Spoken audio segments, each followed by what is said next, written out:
Good morning to one and all. Myself Jaydeep Trivedi, your Sanskrit teacher. दोस्तों, संस्कृत में last lecture में हम बात कर रहे थे हमारे चैप्टर नंबर 13 के बारे में, जिसका नाम है गीतामृतम। गीतामृतम यानी कि गीता या अमृतम, षष्ठी विभक्ति तत्पुरुष समास में पूरा शब्द लिया गया है। Nectar from the Gitas. Gita, Shrimad Bhagavad Gita जो हमारा धर्म ग्रंथ है, जिसके बारे में हम बात कर रहे थे। दोस्तों, हमने कुल मिलाकर इनके 3 श्लोक का अभ्यास किया था। 3 श्लोक में से जो आपको श्लोक पूर्ति में श्लोक पूछा जाता है, ऐसे श्लोक का सबसे पहले आज हम गान करेंगे, और इसके बाद जो भगवान श्री कृष्ण अर्जुन को कुरुक्षेत्र के मैदान में जो एक प्रीचिंग देते हैं, प्रीच यानी कि एक उपदेश देते हैं, जो कि पूरे संसार में श्रीमद् भगवद गीता के नाम से जाना जाता है, जो हमारा पवित्र धर्म ग्रंथ है, उनके आगे के श्लोक के बारे में दोस्तों हम बात करेंगे। अगर आइए सबसे पहले हम बात करते हैं एक श्लोक की, जो कि आपको श्लोक पूर्णतः हमें पूछा जाता है। इस प्रकार है, जातस्य हि ध्रुवो मृत्यु ध्रुवं जन्मामृतस्य च तस्मात् परिहार्यर्थे न त्वं शोचितुमर्हसि। जातस्य हि ध्रुवो मृत्यु ध्रुवं जन्मामृतस्य च तस्मात् परिहार्यर्थे न त्वं शोचितुमर्हसि। तो भगवान श्री कृष्ण अर्जुन को कहते हैं कि जिसका जन्म हुआ है उसका डेथ होना डेफिनेट है, और जिसका डेथ हुआ है उसका बॉर्न होना भी डेफिनेट है। तो इस बात के लिए कभी हमें शोक प्रकट नहीं करना चाहिए। यही हमारी श्रीमद् भगवद गीता का मूलतः केंद्रवर्ती विचार भी है, और साथ में इसका दूसरा भी केंद्रवर्ती विचार में दिया गया, जो कि श्लोक नंबर 3 में हम पढ़ चुके कि कर्मण्येवाधिकारस्ते मा फलेषु कदाचन कर्मफल हेतुर्भूमा।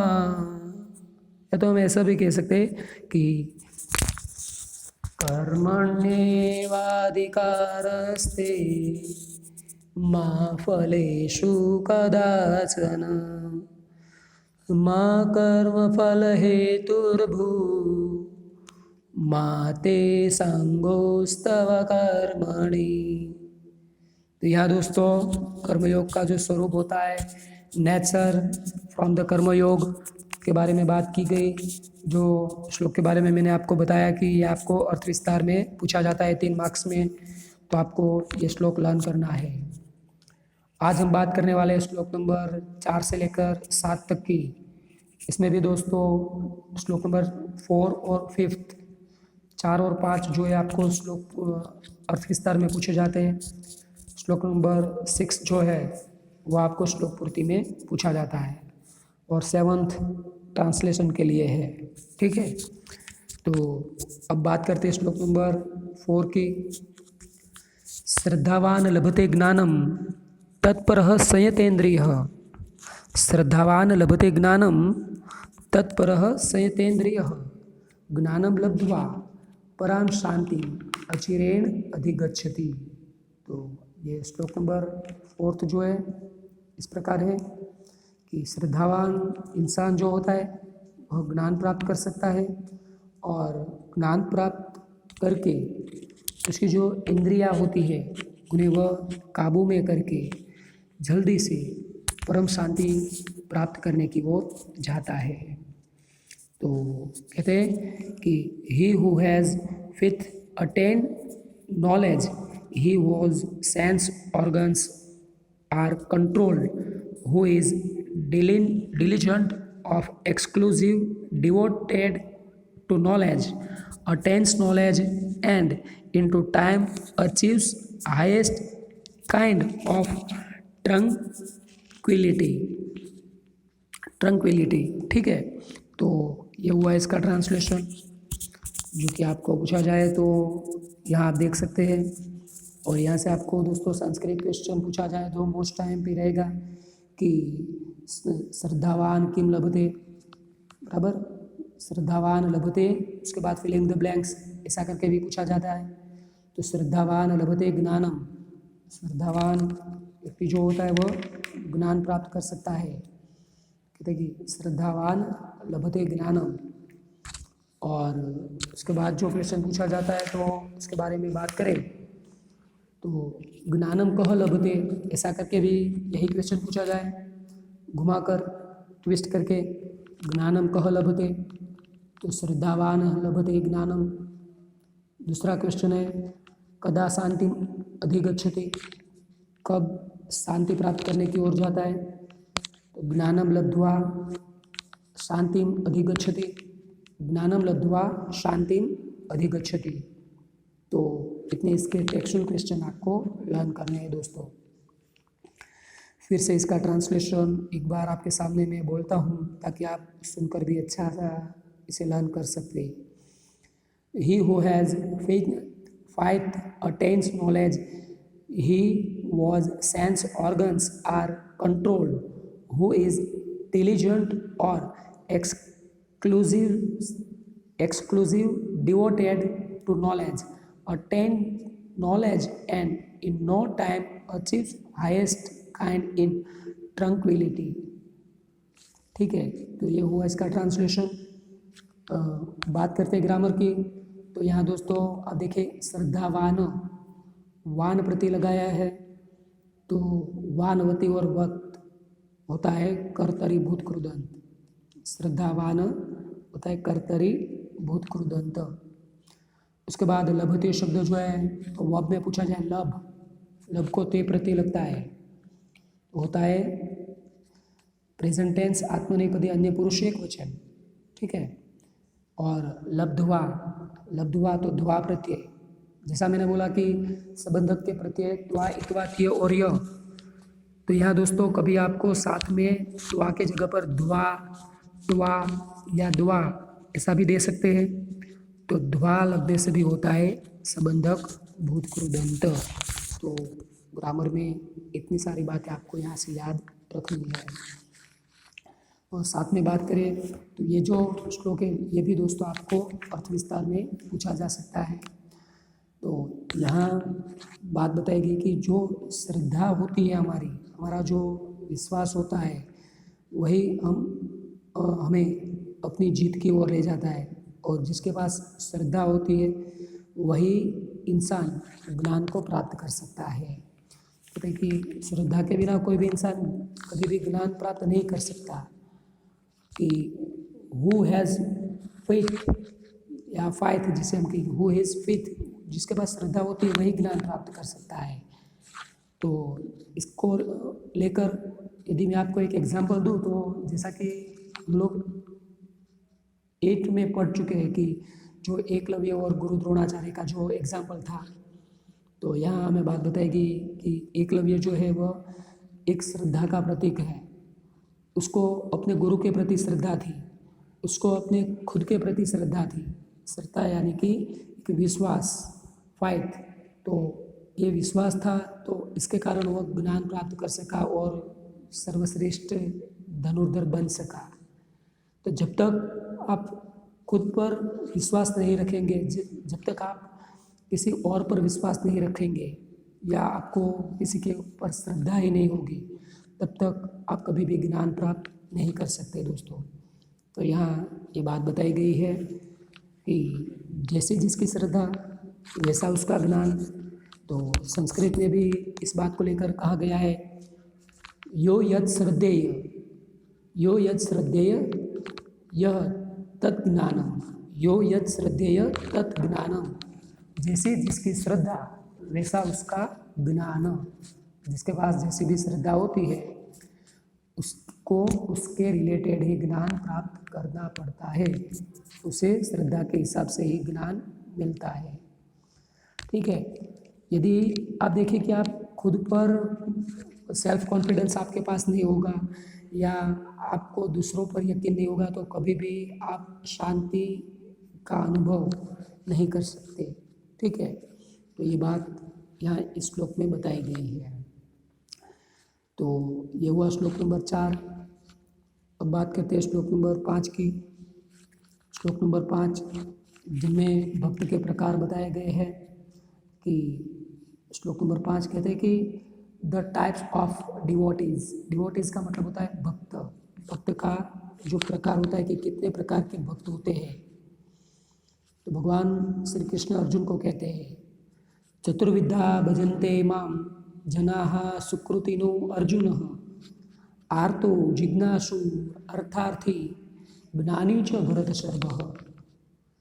चतुर्विधा भजन्ते माम जनाः सुकृतिनो अर्जुन आर्तो जिज्ञासु अर्थार्थी ज्ञानी च भरतशर्मः। भगवान अर्जुन को कहते कि हे Arjun, O Arjun, the best among those who are the born in the dynasty of Bharat. तो तुमने भरत जो एक महान प्रतापी राजा थे उनकी डायनेस्टी में, उसके वंश में जन्म धारण किया है कि the best among those who are the born in the dynasty of Bharat. 4 types of righteous worship me. 4 types के जो भक्त होते हैं वह मुझे भजते हैं, मेरी वर्शिप करते हैं, मेरी भक्ति करते हैं। कहते हैं पहला उसमें कि आर्तो यानी कि जो दुखी है वह, डिस्ट्रेस है, डिस्ट्रेस जो दुखी है। कि यदि हम बात करें तो भगवान को हम दोस्तों कब याद करते हैं, तो कबीर जी ने इसके बारे में बहुत बात बताई। सुंदर बात है, दुख में सुमिरन सब करे, सुख में करे न कोई, जो सुख में सुमिरन करे तो दुख काहे को होय। कबीर जी बहुत अच्छा बताया था कि व्यक्ति जो है दुख में ही भगवान को याद करता है, सुख में तो कभी करता नहीं। इसलिए भगवान ने उसे दुख दिया कि हम तुम्हें दुख देंगे तभी तो तुम हमें याद करोगे। तो जो डिस्ट्रेस होता है वो भगवान को याद करता है। दूसरा प्रकार दिया जिज्ञासु। जिज्ञासु यानी कि हैविंग डिज़ायर फॉर नॉलेज, जिसको कुछ नॉलेज प्राप्त करना है, जिसको कुछ ज्ञान प्राप्त करना है, जिसको कुछ जानना है, ऐसा इंसान भगवान की भक्ति करता है। थर्ड है अर्थार्थी। अर्थार्थी का मतलब होता है दोस्तों desirous of worldly objects and desirous of worldly objects, जिन्हें कुछ अर्थ प्राप्त करना है, जिन्हें कुछ वेल्थ प्राप्त करना है, जिन्हें कुछ चाहिए, जिसका कोई अर्थ है, जिसके कुछ ऑब्जेक्ट्स है, ऐसा। और फोर्थ डिवोटी जो है तो है one who has attained knowledge. और अंतिम प्रकार जो है वो है ज्ञानी, जिन्हें कुछ नहीं चाहिए, सिर्फ और सिर्फ उसे नॉलेज चाहिए। बराबर, one who has attained knowledge, उन्हें सिर्फ नॉलेज अटेंड करने में रुचि है। तो ये भक्त के 4 प्रकार बताए गए दोस्तों। इसका ट्रांसलेशन देखिए आप। भगवान कृष्ण अर्जुन को कहते हैं, O Arjun, the best among those who are the born in the dynasty of Bharat, 4 types of righteous worship me. First, distress. Second, having desires for knowledge. Third, desires of worldly objects. And fourth, one who has attained knowledge. तो यहाँ दोस्तों इसका translation हो गया। ये जो श्लोक है ये भी मैंने आपको बोला कि अर्थ विस्तार में आपको पूछा जा सकता है। चैप्टर नंबर 13 जिसका हम अभ्यास कर रहे हैं, इसमें से 3 श्लोक ऐसे हैं, श्लोक नंबर 3, 4 एंड 5, जो आपको अर्थ विस्तार में पूछे जा सकते हैं। तो ये आपको याद रखना है कि चतुर्विधा भजन्ते माम जनाः सुकृतिनो अर्जुनः आर्तो जिज्ञासु अर्थार्थी ज्ञानी च भरतशर्मः। तो इसका मोरल भी आपको लिखना है कि द टाइप ऑफ डिवोटीज यानी कि भक्त के प्रकार। भगवान का जो भक्त होता है उसे कहते हैं डिवोटीज। डिवोटीज जो होते हैं उसके कौन कौन से टाइप्स हैं यह आपको लिखने हैं कि devotees in 4 types, distress, having desire for knowledge, desire of worldly objects, and one who has attained knowledge। ठीक है, तो अब बात करें इसके ग्रामर की। ग्रामर में दोस्तों भजन्ते वर्ब पूछा जाए तो भज वर्ब को अंत्य प्रत्यय लगाया गया है, जो कि प्रेजेंट टेंस आत्मनेपदी अन्य पुरुष बहुवचन के अंतर्गत आता है। सुकृतिनो अर्जुन, अर्जुन का यह विशेषण है कि सुकृतुने, सुकृतिनो, यहाँ से कृति शब्द का मीनिंग आपको पूछा जाए, कृति शब्द से अर्थ, कृति का मतलब होता है कर्म, द बेस्ट अमंग। अर्जुन को कहा गया कि सुकृतिनो अर्जुन, कि best among those who are the born in the Bharat dynasty. Bharat शर्ब, ये भरत डायनेस्टी, ये भी अर्जुन का विशेषण है दोस्तों। सुकृतिनो यह भी उसका विशेषण है, मगर कृति शब्द का मतलब होता है कर्म, अमंग। ठीक है, तो कहते हैं कि उसके कर्म, और ये जो शब्द है आपको संधि में पूछा जाए तो सुकृतिनः प्लस अर्जुनः, जैसा हम संधि विग्रह में जानते हैं तो यहाँ संधि विग्रह आपको करना है सुकृतिनः प्लस अर्जुनः। ठीक है, और उसके बाद कि भक्त के कौन कौन से प्रकार है, तो ये आपको पूछा जाते हैं क्वेश्चन कि भक्त के प्रकार कौन कौन से हैं। तो भक्त के 4 प्रकार है। उस टाइप ऑफ डिवोटीज, डिवोटीज के प्रकार 4th है, जो आप यहाँ देख सकते हैं। ठीक है, तो यहाँ तक ये श्लोक कंप्लीट होता है। बात करें श्लोक नंबर 6 की।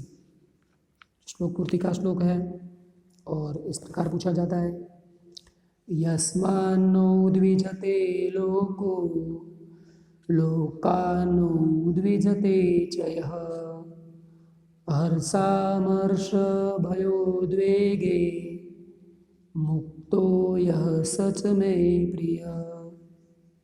एक बार और इसका गान आप सुन लीजिए। यस्मान्नो द्विजते लोको लोकानो द्विजते च यः हर्षामर्ष भयोद्वेगे मुक्तो यः सच में प्रिय। भगवान श्री कृष्ण अर्जुन को कहते हैं कि हे अर्जुन, तू सुन कि मुझे कैसा भक्त प्रिय है, मुझे कैसे लोग प्रिय है, ये तू मुझसे सुन। तो कहते हैं कि यस्मान्नो द्विजते लोको, तो ऐसा इंसान कि जिससे लोग परप्लेक्स्ड नहीं होते। परप्लेक्स्ड का मतलब होता है उद्विग्न, दुखी, कि he who does not gate perplexed by the people, जो पीपल से परप्लेक्स्ड नहीं होता।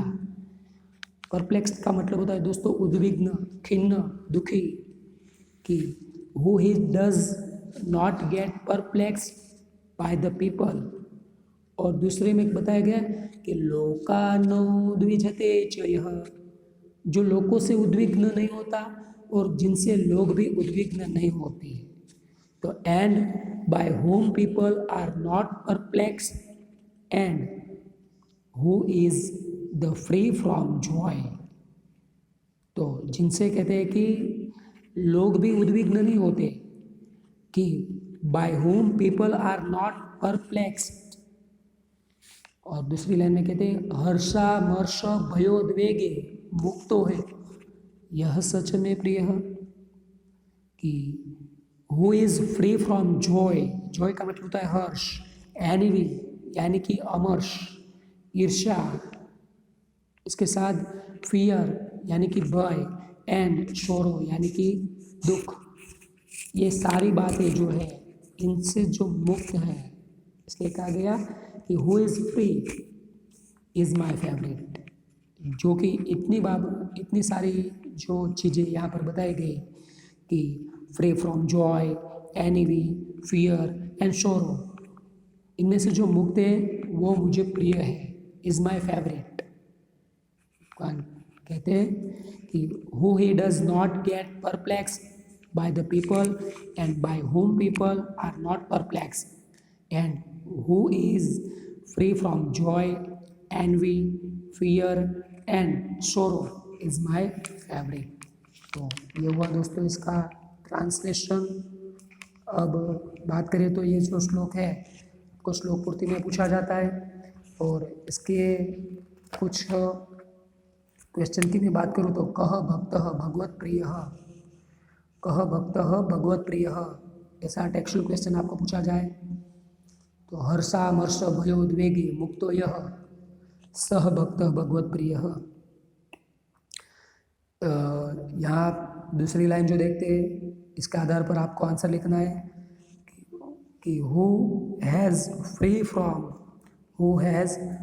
From joy, envy, fear and sorrow. तो जो भक्त हर्ष, ईर्षा, भय और उद्वेग से मुक्त है ऐसा भक्त भगवान को प्रिय है। ठीक है, तो इतने क्वेश्चन हो गए, और अर्थ विस्तार के आगे के 3 श्लोक तो आप लर्न कर ही चुके हैं, मगर यहाँ याद रखना कि ये जो श्लोक है आपको श्लोक पूर्ति के लिए लर्न करना है। साथ में यहाँ से एक समास का शब्द मैं आपको दूंगा कि भयोद्वेगे, भयोद्वेगे, भय च उद्वेग, तो ये होता है द्वंद्व समास, इतरेतर द्वंद्व समास। ठीक है, भय च उद्वेग च।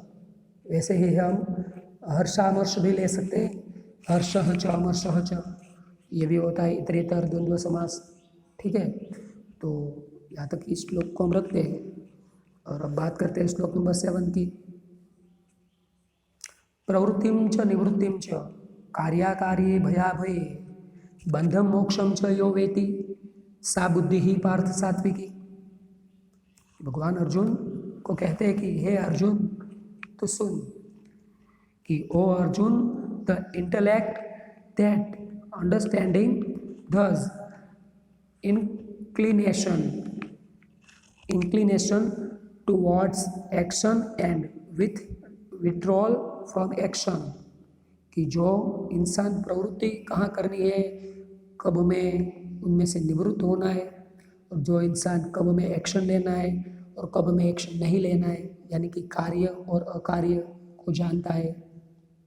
वैसे ही जो भय और अभय को जानता है कि what should be done and what should be not done, तो जो भय को जानता है, जो अभय को भी जानता है, और कहते हैं कि bondage and liberation and fear, bondage और लिबरेशन को भी जानता है कि कब हमें बंधना है और कब हमें मुक्त होना है।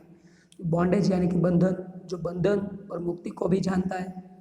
और कहता है कि जो फियरलेसन है, कहते हैं कि इज द बेस्ट और वर्चुअस इंटेलेक्ट, तो उसकी जो वर्चुअस है, तो ये वर्चुअस के नतीजे पर, उनके कारण उसकी जो इंटेलेक्ट है, उनकी जो बुद्धि है, उन्हें कहा गया है कि वह सात्विकी बुद्धि है। सात्विकी बुद्धि का स्वरूप यहाँ पर हमें बताया गया है। अब बात करते हैं इसके ट्रांसलेशन की, जो कि इस प्रकार है।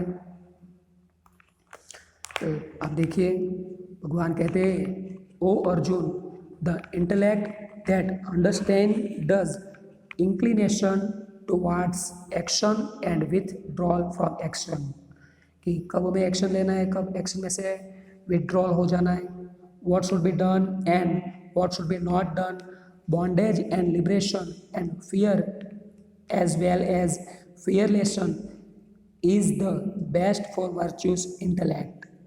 ठीक है, तो यहाँ पर दोस्तों इसका ट्रांसलेशन हो गया, और ये श्लोक जो आपको मैं बताऊँ कि ट्रांसलेशन के लिए तैयार करना है। ठीक है, ट्रांसलेशन आपको इसका पूछा जाता है, इसके आधार पर सा बुद्धि ही पार्थ सात्विकी, तो कैसी बुद्धि को सात्विकी बुद्धि कहा गया है, सात्विकी बुद्धि का जो स्वरूप है, अब हमें यहाँ से पूछा जाता है कि सात्विकी बुद्धि कैसी होती है।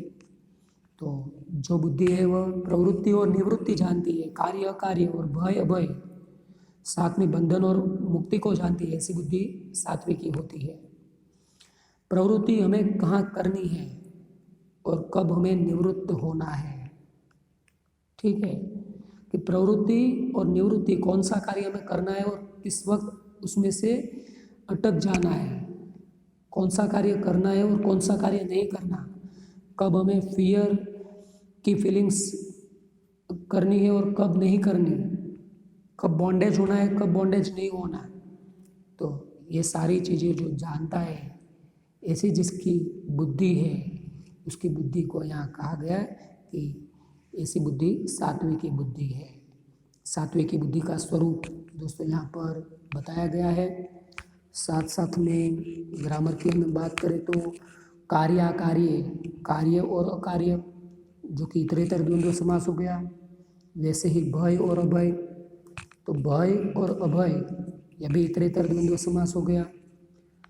और बुद्धि शब्द जो है उसका सिमिलर वर्ड आपको पूछा जाए, बुद्धि शब्द से पर्याय कह, तो बुद्धि का जो पर्याय है वो होता है दोस्तों धी, मति, प्रज्ञा, मेधा। तो धी, मति, प्रज्ञा, मेधा ये सारी बुद्धि के पर्याय आपको करने हैं। तो इसी के साथ यहाँ हमारा ये जो चैप्टर नंबर 13 है यह भी कंप्लीट होता है। और यदि आपको इसमें कोई भी डाउट है तो आप, जैसा कि मैं बोलता हूँ कि आप मुझे स्कूल के वक्त में कॉल कीजिए या एवरी टाइम मुझे मैसेज कीजिए। मगर ये जो चैप्टर है अच्छे से एक बार अवश्य पढ़े।